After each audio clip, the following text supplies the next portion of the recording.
ఎప్పుడు ఎన్నికలు వస్తాయా, ఎప్పుడు జగనన్నకి ఫ్యాన్ గుర్తుకు ఓటేద్దామా అని ఎదురు చూస్తున్నారనేది రాష్ట్రమంతా జరిగిన సిద్ధం సభలతోనే పూర్తిగా అందరికీ అవగాహన అయింది.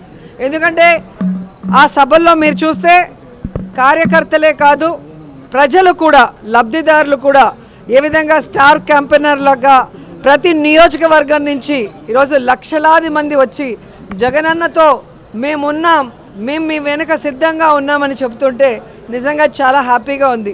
ఎందుకంటే ప్రజలకి మంచి చేయటం కోసం కష్టాలు అనుభవించి తప్పుడు కేసులు వాళ్ళు బనాయించిన చిరునవ్వుతో ముందుకు వెళ్ళి ఈరోజు ప్రజల ఆశీస్సులతో తిరుగులేని ముఖ్యమంత్రి అయిన జగన్మోహన్ రెడ్డి గారు తాను ముఖ్యమంత్రి అయిన మొదటి రోజు నుంచి ఏ విధంగా తన తండ్రి పేరు నిలబెట్టే విధంగా పరిపాలించారు పారదర్శకంగా అనేది మనం చూసాం.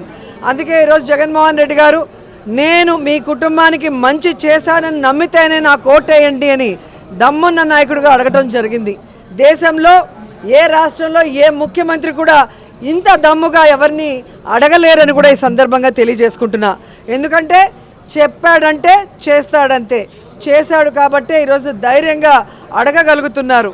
సో ఈరోజు ఎన్నికలు సమీపించాయి, కోడ్ వచ్చేసింది. సో జగన్మోహన్ రెడ్డి గారు 27వ తేదీ ఇడుపులపాయలో రాజశేఖర్ రెడ్డి గారికి నివాళులు అర్పించి ఆయన ఆశీస్సులతో మరి బస్సు యాత్ర స్టార్ట్ చేయబోతున్నారు. సో ప్రతి నియోజకవర్గంలో కూడా మేమంతా సిద్ధం, మా నియోజకవర్గం సిద్ధం అంటూ లీడర్సు, క్యాండిడేట్సు, ప్రజలు సిద్ధంగా ఉన్నారు. సో తిరుపతి వచ్చే లోపల మరి అందరూ కూడా సిద్ధంగా ఉండటానికి ఈరోజు మీటింగ్ పెట్టుకోవడం జరిగింది. చిత్తూరు ఆరు పూలతలపట్ల ఒక మీటింగు, అలాగే కాళహస్త్రి ఆరు నాయుడుపేటలో ఒక మీటింగు ఈ జిల్లాకి, పాత జిల్లాకి సంబంధించి అని చెప్పడం జరిగింది. సో మా కాన్స్టిట్యున్సీలో అందరూ అప్పుడే రెడీగా ఉన్నారు. ఎందుకంటే మొన్నే మీరు చూశారు, లక్షలాది మంది వచ్చినా కూడా ఇంకా మమ్మల్ని పిలవలేదు, మమ్మల్ని తీసుకెళ్ళలేదని. అదేంటో కానీ ఏ సినిమా యాక్టర్కి లేని క్రేజు జగనన్నకుంది. అది రియల్ హీరో. సో ఆయన చేసిన మంచి పనులు, ఆయన చేసిన సంక్షేమం, ఆయన చేసిన డెవలప్మెంటే ఈరోజు జగనన్న వెనక మేము సిద్ధమంటూ అందరూ ముందుకొచ్చారు. సో మళ్ళీ ప్రజలకు ఏం చేయబోతున్నానో మేనిఫెస్టో రిలీజ్ చేయబోతున్నారంటే ప్రతి ఒక్కరూ ఆతృతగా ఎదురు చూస్తున్నారు. ఎందుకంటే చెప్పిన ప్రతి వాగ్దానాన్ని నెరవేర్చిన జగన్మోహన్ రెడ్డి గారు మళ్ళీ రాబోయే ఎన్నికలకి కొత్తగా ఏం చెబుతారు, ఆయన చెప్పాడంటే చేస్తాడన్న నమ్మకంతో ఎదురు చూస్తున్నారు. కానీ చంద్రబాబు నాయుడు అండ్కో ఏదైతే ఒక టీం ఉందో, గత ఎన్నికల్లో మీరు చూసారు 2014లో వీళ్ళు కలిసి వచ్చారు. ఏ విధంగా ప్రజల్ని మోసం చేసి అధికారంలోకి వచ్చాక ప్రజల్ని గాలికి వదిలేసి ఏ విధంగా రాష్ట్రాన్ని అప్పుల్లో ముంచేశారో ఈ రాష్ట్ర ప్రజలు ఇంకా మర్చిపోలేదు. సో ఆ ముగ్గురు మళ్ళీ కలిసి వచ్చి ఈరోజు ఏదైనా మేనిఫెస్టో రిలీజ్ చేసినా ఎవ్వరూ కూడా నమ్మే పరిస్థితిలో లేరు.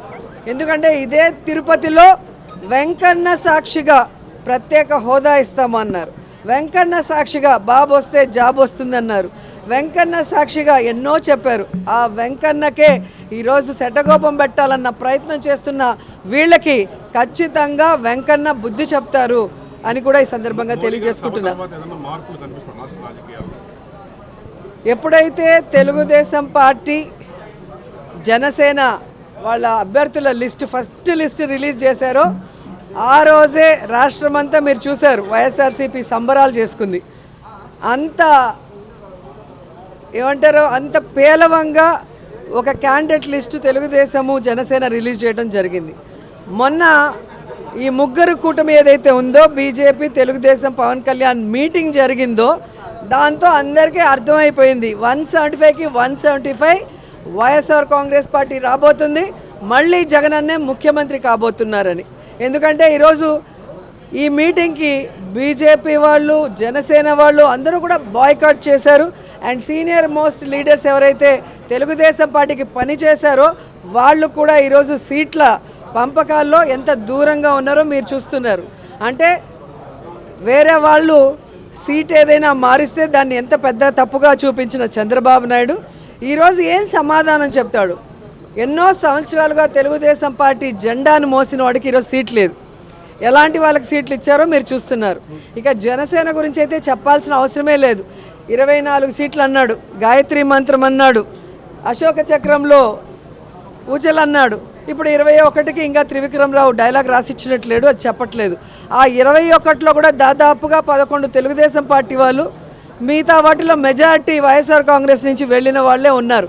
అంటే స్పష్టంగా పవన్ కళ్యాణ్ వెనక ఒక నాయకుడు కూడా లేడు అనేది ఇక్కడ అర్థమవుతుంది. అక్కడ మిగిలిపోయిన చెత్త, ఇక్కడ మిగిలిపోయిన చెత్తని ఏరుకొని క్యాండిడేట్లని అనౌన్స్ చేసుకునే దౌర్భాగ్య పరిస్థితికి రావటం అనేది మనం గమనించాలి.